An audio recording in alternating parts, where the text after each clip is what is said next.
হ্যাঁ record. So এই কারণে আমাদের ক্লাস শুরু করতে হবে।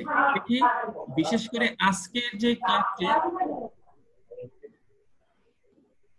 শুনতে পাচ্ছ আমাকে? Yes, sir. আচ্ছা, Yes, sir. আজকে জাস্ট আমার উদ্দেশ্য ছিল তোমাদের কতজনের রেসপন্স পাই আর সিস্টেমটা একটু চেক করা, তোমার অডিও গুলা ঠিক আছে কিনা, তোমাদের কি কোনো কানেকশন ডিসকানেকশন হয়ে যাচ্ছে এরকম? তোমরা কি সব মোবাইল থেকে, আইফোন থেকে একজন দেখা যাচ্ছে, সবাই কি মানে ডেস্কটপ থেকে বা ল্যাপটপ থেকে নাকি? তুই মাইকটা মিউট কর, তোর মাইকটা অন আছে অনেক। ল্যাপটপ থেকে স্যার। আচ্ছা, মোবাইল থেকে। সো মানে মোবাইল থেকে ল্যাপটপে। হ্যাঁ, স্টুডেন্টদের থেকে একটা হচ্ছে তারা ডিসকানেক্টেড হয়ে যাচ্ছে, তারপর অডিও ক্লিয়ার না, ভিডিও ক্লিয়ার না। তো আজকে তোমরা এই বিষয়গুলো একটু চেক করবা। আমরা কিন্তু টেকনিক্যাল কন্টেন্ট, আমরা গত আসলে যে চ্যাপ্টারটা ছিলাম ওই চ্যাপ্টারে যে টপিকস গুলো কভার করা হয়েছে ওটা আজকে তোমাদের একটু মনে করিয়ে দিব। জাস্ট আমি নেক্সট উইক থেকে ফুল ফ্লেঞ্জ ক্লাস নিব। তো আজকে তোমরা যে জিনিসটা চেক করবা, এক, তোমাদের কানেকশনটা, তোমরা কি কানেকশন লস করতেছো কিনা, ডিসকানেক্টেড হয়ে যাচ্ছে কিনা, ফার্স্ট একটা। কানেকশন। 2 নাম্বার হচ্ছে অডিওটা ক্লিয়ার কিনা। 3 নাম্বার হচ্ছে ভিডিওটা ক্লিয়ার কিনা। 4 নাম্বার হচ্ছে আসলে যে আমি স্লাইড শেয়ার স্ক্রিনে যাব, শেয়ার স্ক্রিনে আমাদের আসলে একটা রাইটিং প্যাড থাকার কথা। যদি হতো তাহলে আমরা আসলে ওখানে লিখে তোমাদের সবকিছু দেখানো যেত। তো সেই রাইটিং প্যাড তো আমাদের নাই সবার।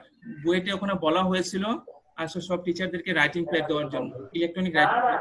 তাহলে আমরা কানেক্ট করলে ডেরিভেশন গুলো, প্রবলেম গুলো ওখানে আমরা সব একটা তোমার বোর্ডের মতো, রাইটিং প্যাডের মতো। সো এই ফ্যাসিলিটিস গুলো আসলে একটা মোটামুটি ভালো। তারপরও যে আমি শেয়ার স্ক্রিনে যখন যাব, তো আমাদের ক্লাসটা কতটুকু ইফেক্টিভ, তোমরা কতটুকু কনসেন্ট্রেট করতে পারছো, হেল্পফুল কিনা।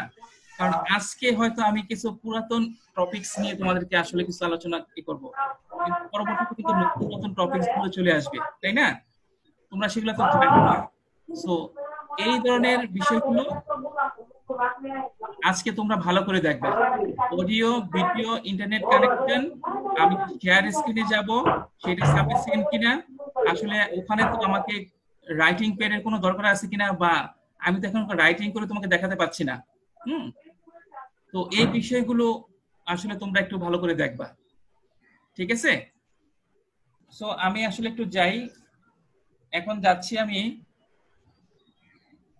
স্ক্রিন শেয়ার স্ক্রিনে।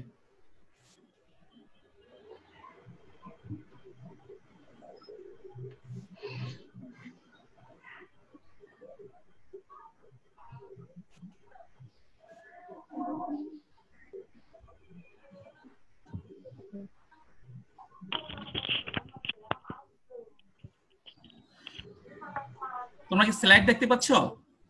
Yes, sir. আচ্ছা, সবাই দেখতে পাচ্ছ তো না? Yes, sir. No, sir. দেখতে পাচ্ছি। আমি তোমাদের সবাইকে একসাথে দেখতে পাচ্ছি না, বা একজনকে, এখন আবিরকে দেখতে পাচ্ছি। আমি তোমাদের একজন, আচ্ছা দেখি তো, শো দ্য গ্রিড ভিডিও।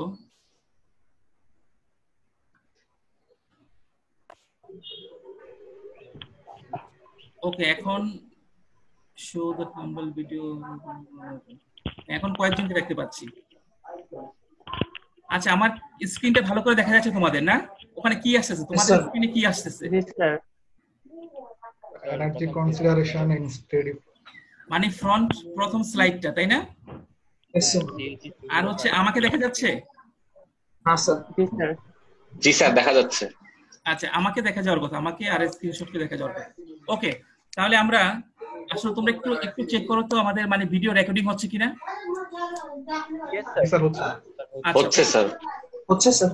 তো আমার আজকে উদ্দেশ্য হচ্ছে আমরা চ্যাপ্টার 4 যে energy consideration in steady flow, এই চ্যাপ্টারে ছিলাম। মোটামুটি অনেক কিছু কভার করেছি না এই চ্যাপ্টারে। এটা খুবই একটা গুরুত্বপূর্ণ চ্যাপ্টার। যাদের খুব শব্দ হচ্ছে তারা একটু মুভ করে রাখতে পারো, যদি মনে করো মানে ব্যাকগ্রাউন্ডে নয়েজ বেশি থাকে, মুভ করে রাখতে পারো। আচ্ছা, তো আমার উদ্দেশ্য হচ্ছে তোমাদের এই চ্যাপ্টারটাকে যতটুকু কভার করা হয়েছে এগুলো একটু জাস্ট একটু মনে করিয়ে দিয়ে, যাতে করে আমরা নেক্সট উইকে যে নতুন টপিকস গুলো পাবো ওই টপিক আমরা ভালো করে কনসেন্ট্রেট করতে পারবো। ওকে, আচ্ছা। সো আমরা 4.1 kinetic energy of a flowing fluid এগুলো আমরা কভার করেছি, তাই না? যে এখানে দেখতে পাচ্ছ আমরা kinetic energy per unit weight equal to একটা কারেকশন ফ্যাক্টর আছে আর b square by 2g, b square by 2g that is the actual kinetic energy আর unit weight correction factor. Okay, আমরা কিন্তু এগুলো সব অলরেডি ব্যাখ্যা করেছি। So true kinetic energy per unit weight এগুলো তুমি দেখতে হলে একটা কারেকশন ফ্যাক্টর লাগবে, এবং আমাদের নেক্সট উদ্দেশ্য হচ্ছে কারেকশন ফ্যাক্টরের ভ্যালুটা কত সেটা বের করা, তাই না? আমরা এই ডেরিভেশনে আসছিলাম, দেখো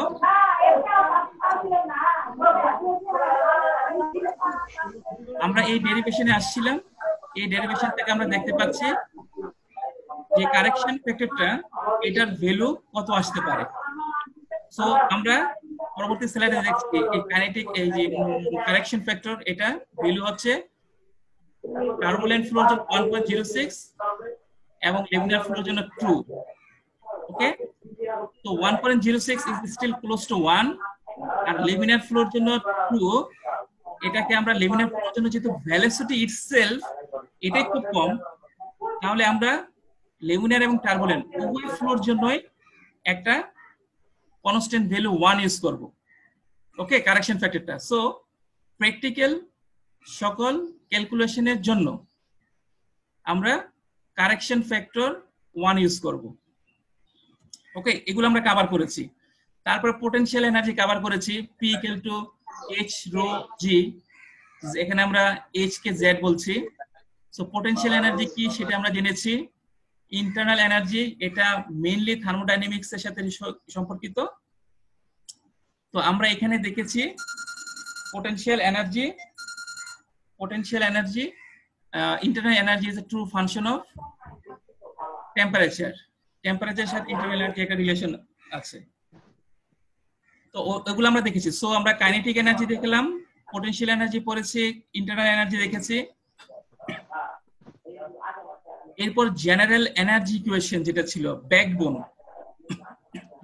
ফ্লুইড মেকানিক্সে যত প্রবলেম আছে এগুলাকে আমরা দুইটা ইকুয়েশন দিয়ে সলভ করতে পারি। একটা হচ্ছে জেনারেল এনার্জি ইকুয়েশন, আমরা যেটার মধ্যে এখনো আছি। দ্বিতীয় হচ্ছে কন্টিনিউটি ইকুয়েশন, আমরা গত চ্যাপ্টারে যেটা পড়েছি continuity equation, mass in equal to mass out, তাই না? সো এই জেনারেল এনার্জি ইকুয়েশন এবং কন্টিনিউটি ইকুয়েশন এই দুইটার মাধ্যমে আমরা ফ্লুইড মেকানিক্সের প্রায় সব প্রবলেমকে সলভ করব। সো এই কারণে আমাদের এই চ্যাপ্টারের অনেক একটা ক্রুশিয়াল টপিকস হচ্ছে জেনারেল এনার্জি ইকুয়েশন ডেরিভেশন। ওকে, সো এটা কিন্তু আমরা ডিরাইভ করেছি। কিভাবে করেছিলাম? ফার্স্ট ল অফ থার্মোডাইনামিক্স থেকে আমরা দেখেছি work equal to heat plus change in energy. আমরা ওয়ার্ককে বের করেছি দুই ভাবে, একটি হচ্ছে তোমার ফ্লো ওয়ার্ক, দুই নাম্বার হচ্ছে তোমার কি শ্যাফট ওয়ার্ক। তারপরে হিটকে আমরা বের করেছি কিউ ফর্মে, change in energy shaft work flow work, this is the flow work, this is the shaft work. এই দুটাকে কম্বাইন করে আমরা টোটাল ওয়ার্ক পেয়েছি। প্লাস আমরা heat flow in the form of Q এটা আমরা জানি, চেঞ্জ ইন এনার্জি আমরা জানি, সব কিছুকে আমরা বসিয়ে এই হচ্ছে আমার জেনারেল এনার্জি ইকুয়েশন। সো এটা কিন্তু in generic form, only assumption is steady state, তাই না? দেখো এই ইকুয়েশন কি আছে, Z1 0.1 এর elevation head, P1 by gamma 1 0.1 এর প্রেসার হেড, 0.1 এর velocity head plus internal energy, that is এই টার্মটা হচ্ছে total energy at 0.1, HM that is energy added by the device Q heat total energy at point 2, তাই না? alpha 1 alpha 2, alpha 1 হচ্ছে correction factor at point 1, alpha 2 হচ্ছে correction factor at point 2.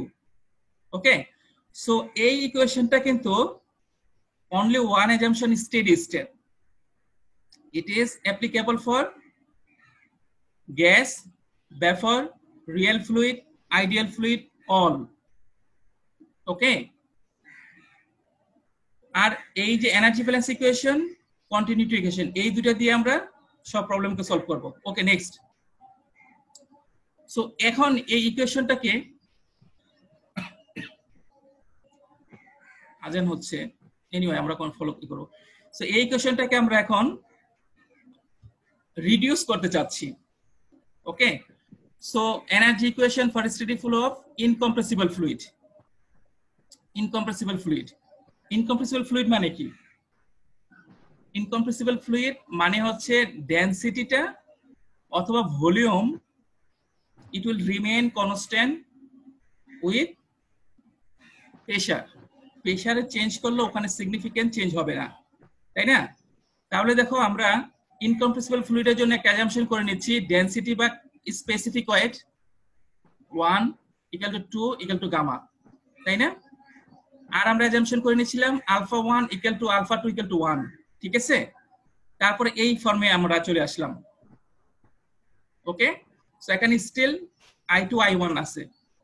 So আমরা জানি I2 I1 HM Q এগুলোর মধ্যে sorry Q এবং I1 এগুলোর মধ্যে একটা সম্পর্ক আছে, তাই না? কিভাবে?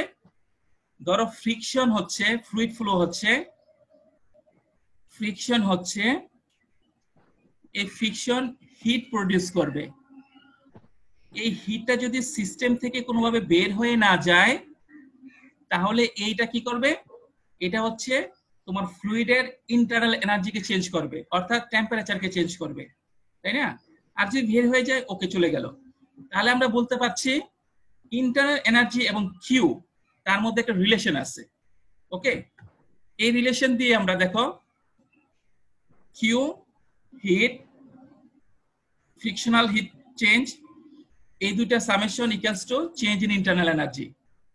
তাহলে আমরা this equation can be reduced to here total pressure head, elevation head, velocity head, total head at point 1 equal to HM equals to total head at point 2 plus HL.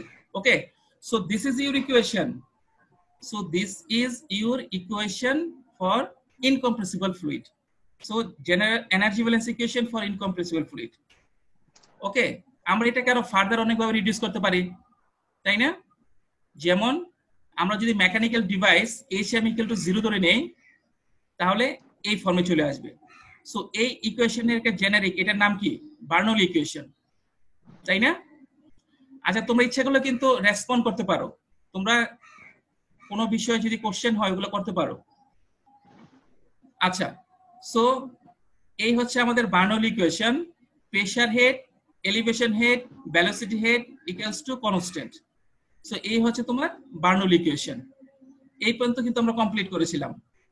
এরপর আমরা কয়েকটি এক্সাম্পল দেখেছি, খুব সহজ, এগুলো আমি এখন আর মনে করা দেওয়ার কিছু নাই, তোমরা বই থাকলে এগুলো দেখতে পাবা, লেকচার নোট আমি দিয়ে দিব। তো এটা আমরা সলভ করেছিলাম। তারপর এটা head, pressure head, elevation head, velocity head এগুলো আমরা পড়েছিলাম, টোটাল হেড। আমরা পাওয়ার ক্যালকুলেশনটা দেখেছিলাম।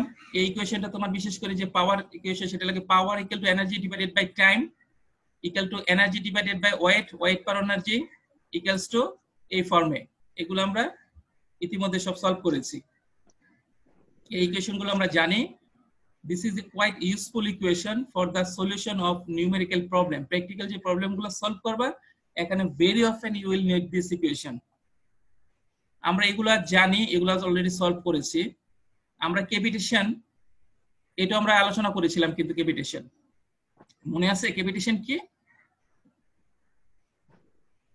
হ্যালো, একজন একটু কনফার্ম করো, ক্যাভিটেশন কি মনে আছে তোমাদের? স্যার পড়ানো হয়েছিল এটা। হ্যাঁ, একটু কেউ একটু বলো তো ক্যাভিটেশনটা কি? দিহান বলো। হ্যাঁ, যে কেউ একজন বলো। স্যার, ক্যাভিটেশন হচ্ছে যখন পাইপ দিয়ে ফ্লুইড প্রবাহিত হয় তখন যদি গ্যাস প্রেসারটা হচ্ছে আমার তার ভ্যাপর প্রেসারের চেয়ে রিডিউস হয়ে যায়, মানে কম হয়ে যায়, তখন দেখা যায় কি হচ্ছে লিকুইড গুলা হচ্ছে মানে পাইপ দেয়ালের আঘাত করতে থাকে, যেহেতু হচ্ছে ভ্যাপর হয়ে যাচ্ছে সাথে সাথে, তো ওইখানে ক্ষয় করতে পারে। তো ওটা দূর করার জন্য, তো ওটাকে রিডিউস করার জন্য গস প্রেসারটা হচ্ছে হুম। মানে গ্যাস প্রেসারটা হচ্ছে ভ্যাপর প্রেসার থেকে কম হতে হয়, এই সূত্রটা ডেভেলপ করা আর কি। হ্যাঁ, আসলে এটা খুবই একটা গুরুত্বপূর্ণ, এটা একটা প্র্যাকটিক্যাল ফেনোমেনন যেটা আমরা সব সময় মনে রাখতে হবে। তুমি যখন রিয়েল সিস্টেমের একটা পাইপলাইন ডিজাইন করবা তখন এটাকে অবশ্যই মনে রাখতে হবে, কারণ আমরা রিয়েল সিস্টেমের সময় পাইপলাইনের ডায়ামিটার কিন্তু আপ ডাউন হয়, চেঞ্জ হয়। ফ্লো ডিরেকশন যেমন চেঞ্জ হয়, পাইপলাইনের ডায়ামিটারও চেঞ্জ হয়। আমরা জানি পাইপলাইনের ডায়ামিটার কমে গেলে সেখানে ফ্লো রেট বা ভেলোসিটি বেড়ে যাবে, ভেলোসিটি বেড়ে যাবে। ভেলোসিটি বেড়ে গেলে কাইনেটিক হেড, ভেলোসিটি হেড বেড়ে যাবে। ভেলোসিটি হেড বেড়ে গেলে প্রেসার হেড খুব কমে যাবে, তাই না? সো প্রেসার হেড যদি কমে যায়, এই প্রেসার হেডটাই কিন্তু আসলে প্রেসার যেটা লিকুইডকে সাপ্রেস করে রাখে, লিকুইড অবস্থায় ধরে রাখার চেষ্টা করে। ওকে, আর লিকুইডের মলিকুলের তো এমনি একটা ন্যাচারাল টেন্ডেন্সি আছে টু এসকেপ, টু ভেপোরাইজ, তাই না? আর প্রেসার হেডটা তোমাকে চেষ্টা করবে to keep in liquid form, আর মলিকুলার অ্যাক্টিভিটি গুলো চেষ্টা করবে তোমাকে লিকুইড ফর্ম থেকে গ্যাস ফর্মে চলে যাওয়ার জন্য। সো এই প্রেসার হেডটা খুব গুরুত্বপূর্ণ। প্রেসার হেডটা যদি কমে যায় তো কিন্তু দেখা যাবে যে প্রেসার কমে কমে কমে খুব কমে গেলে লিকুইড কিন্তু ভ্যাপোরাইজেশনটা শুরু হয়ে যায়। এই যে ভ্যাপোরাইজেশন শুরু হয়ে গেল এটাকে ক্যাভিটেশন বলে। So vaporization resultant from the reduction in pressure head is called cavitation. এবং এই ক্যাভিটেশনের দ্বিমাত্রিক প্রভাব একটা কি, একটা হচ্ছে আমরা তো চাই সবসময় ফ্লোটাকে মনিটর করার জন্য। সো এই cavitation always create a pulse, so it will always try to destabilise the flow. এটা হচ্ছে একটা এর নেতিবাচক প্রভাব। আরেকটা প্রভাব হচ্ছে it will create mechanical impact on the pipe, অর্থাৎ এই যে ভ্যাপোরাইজেশন হচ্ছে আবার বাবল তৈরি হচ্ছে, সো এই বাবল গুলো হচ্ছে পাইপের বা ওয়ালে ওখানে এফেক্ট করবে। এই এফেক্টের ফলে মেকানিক্যাল ফেলিউর করতে পারে। তাহলে ক্যাভিটেশনের কিন্তু দ্বিমাত্রিক প্রভাব, ফ্লোকে ডিস্টেবিলাইজ করবে এবং মেকানিক্যাল ফেলিউর, ড্যামেজ তৈরি করবে। ওকে, এই কারণে আমরা সবসময় যখন আমরা সিস্টেম ডিজাইন করব পাইপলাইন, আমাদেরকে মনে রাখতে হবে যাতে কখনোই প্রেসার হেড স্যাচুরেশন প্রেসার ওই টেম্পারেচারে করেসপন্ডিং ভেপার প্রেসারের সমান বা তার চেয়ে বেশি থাকে সবসময়। এটা আমাদেরকে খেয়াল রাখতে হবে, তাহলে ক্যাভিটেশন হবে না। ওকে, সো এটা আমরা ক্লাসরুম লেকচারের মধ্যে কমপ্লিট করেছিলাম। ওকে, এরপর যে টপিকসটা সেটা হচ্ছে তোমার energy equation for steady flow of compressible fluid. Very liquid তো এটা ইনকম্প্রেসিবল ফ্লুইড, খুব সহজ শান্তশিষ্ট ফ্লো, আমরা এর অ্যানালাইসিস অনেক সহজ হয়ে যায়। কিন্তু গ্যাসিয়াস কম্প্রেসিবল হলে কিন্তু আরো অনেক ফ্যাক্টর চলে আসে। সো আমাদের এই ইকুয়েশনটা is dedicated for gaseous flow. Okay, so gaseous flow যখন আসবে কয়েকটা বিষয় মনে রাখতে হবে। ইট ইজ অ্যাসিউমড আমরা এটাকে রিডিউস করার জন্য আলফা, ওই যে ভেলোসিটি হেডের যে কারেকশন ফ্যাক্টরটা ছিল সেটা আমরা alpha 1 equals to alpha 2 equals to 1 এটা অ্যাসিউম করে নিব। সো ফার্স্ট ওয়ান দেখো, এখানে কিন্তু আলফা নাই, আলফা 1 দিয়ে আমি ইরেজ করে দিচ্ছি। এখন দেখো আরেকটা বিষয় খেয়াল রাখতে হবে, গ্যাসিয়াস ফ্লোতে গ্যাসের কিন্তু ডেনসিটি অনেক কম। So specific weight gamma 1 gamma 2 এগুলো কিন্তু খুব কম গ্যাসিয়াস ক্ষেত্রে। কাজেই pressure head P1 by gamma, P2 by gamma 2 এই যে টার্মস গুলো এগুলোর ভ্যালু কিন্তু অনেক অনেক কম, অনেক অনেক বেশি compare to the Z. So compressible ফ্লোর জন্য আমরা কি করেছিলাম, এই Z1 Z2 Z2 minus Z1 is negligible compared to the P1 P2. So এই Z কে কিন্তু আমরা ট্রুলি এলিমিনেট করেছিলাম, তাই না? আচ্ছা, সো Z আর থাকবে না, Z নাই। দেখো আরেকটা বিষয় হচ্ছে আমরা এখানে নতুন আরেকটা টার্ম ডিফাইন করেছিলাম, সেটা হচ্ছে enthalpy. Okay, pressure head plus internal energy head, এই দুটা সামেশনকে আমরা প্রেসার হেড এনথালপি হেড আমরা নিয়ে আসছি, এই যে enthalpy. So this is your equation. এখানে আমরা এই সাইনটা দিচ্ছি কারণ দিস ইজ দা ফ্লো কন্ডিশনে, এই কারণে এই সাইনটা আসবে। সো H1 H2 এগুলো হচ্ছে enthalpy at point 1, enthalpy at point 2। Okay, so this is your energy balance equation for compressible flow. Okay, একটু ভালো করে চিন্তা করে নাও এর পেছনে কতগুলো অ্যাজাম্পশন আছে। ওকে, আমরা মনে হয় এই ইকুয়েশনটাতে 10 10 এখানে এখনো আসি নাই, তাই না? আমি কি লাস্ট লেকচারে এটা পড়িয়েছিলাম? একজন বলো। স্টার্ট করছিলেন স্যার। হ্যাঁ, এটাকে কমপ্লিট করতে পারি, রেডি স্টার্ট, এটা একটা খুব ভালো বিষয়, এটা আমরা পরবর্তী নেক্সট উইকে আমরা এগুলো কভার করব। সো আজকে এই পর্যন্ত। সো এখানে বেসিক্যালি আমি তোমাকে একটু তোমাদেরকে একটু রিমাইন্ড করে দেওয়া আমরা এখনো পর্যন্ত যে কি কি এই চ্যাপ্টার থেকে কভার করেছিলাম, কারণ এর প্রত্যেকটা কনসেপ্টই তোমার এই নেক্সট এর যতগুলো ডেরিভেশন আছে সবগুলোতে লাগবে। ওকে, সো আজকে এই পর্যন্ত, just this is the beginning. আমার তোমরা একটু ভালো করে মনে খেয়াল করেছো যে কানেকশন ডিসকানেক্টেড হয়েছে কিনা, অডিও ভিডিও এবং স্লাইড শো গুলো কি, তোমরা এগুলো একটু দেখবা, এগুলো দেখে আমাকে ফেসবুক গ্রুপে একটু কমেন্টস দিবা হাউ আই ক্যান ইমপ্রুভ, এবং একটু আমি চেষ্টা করবো একটু দেখি আমি কিভাবে রাইটিং প্যাড এখানে কিছু লেখা যায় কিনা, এখানে কিছু অপশন এগুলো আছে এগুলোকে ইউজ করে। সো আমি নেক্সট উইকের যে ক্লাসগুলো হবে, নতুন টপিকস গুলো আমরা পড়বো, ওখানে আমরা অল্প অল্প করে চালিয়ে যাই। আমরা যদি একটা মাস সেভ করে ফেলতে পারি সেটা আমরা অনেকটা এগিয়ে যাব। আর সরকার চাচ্ছে বুয়েটের টিচারদের কাছ থেকে, বুয়েটের স্টুডেন্টদের কাছ থেকে একটা এক্সাম্পল তৈরি করার জন্য। ঢাকা ইউনিভার্সিটি কিন্তু অলরেডি বলেছে তারা অনলাইন ক্লাস করবে না, ঠিক আছে, তারা প্রেক্ষাপটে তারা বলেছে, কিন্তু টেকনিক্যাল ইউনিভার্সিটি, ইঞ্জিনিয়ারিং ইউনিভার্সিটি হিসেবে আমাদের রেসপন্সিবিলিটি একটু ভিন্ন। সরকার যেহেতু চাচ্ছে আমরা শুরু করি, দেখি কতটুকু আগানো যায়, টলারেবল যতটুকু থাকবে আমরা সেই ততটুকু নিব, ঠিক আছে? আচ্ছা, আমি এখন স্লাইড মোড থেকে নরমাল মোডে যাচ্ছি। এটা কিভাবে you are sharing, stop share. Okay, so এখানে তোমাদের কিছু কমেন্ট আমি সেগুলো দেখবো, তোমাদের একটা রিভিউ, তোমাদের ইভালুয়েশন, এটা একটু লিখে তোমরা আমাকে ফেসবুকে কোনোভাবে শেয়ার করবা, যাতে আমি নেক্সট উইক ক্লাসের আগে সেভাবে সেগুলি করতে পারি। আজকে একটু শব্দ, আমার এখানে কোনো শব্দ পেয়েছো, ফোন কল বিভিন্নভাবে আসতেছে। সো নেক্সট ক্লাসে আমরা সেগুলো কারেক্ট করব, ইমপ্রুভ করার চেষ্টা করব, ঠিক আছে? তোমাদের কোনো কোশ্চেন আছে বলো তো, সবাইকে একটু দেখি। 30 জন পাচ্ছি আমরা, 29 জন, আমাকে ছাড়া 29 জন। হ্যাঁ, তোমাদের একটু কিছু কথা বলো, তারপর আমরা এটা শেষ করে দিব আজকের জন্য। আচ্ছা, রেকর্ডিং তো হচ্ছে না? হ্যাঁ, রেকর্ডিং দেখতে পাচ্ছি। কোনো বিশেষ কোনো মন্তব্য আছে? একটা ব্যাপার জানা ছিল, আমাদের এই ট্রায়াল ক্লাসগুলো তো কোনো অ্যাটেন্ডেন্স কাউন্ট হ্যাঁ, করে না। একটু জোরে বলো।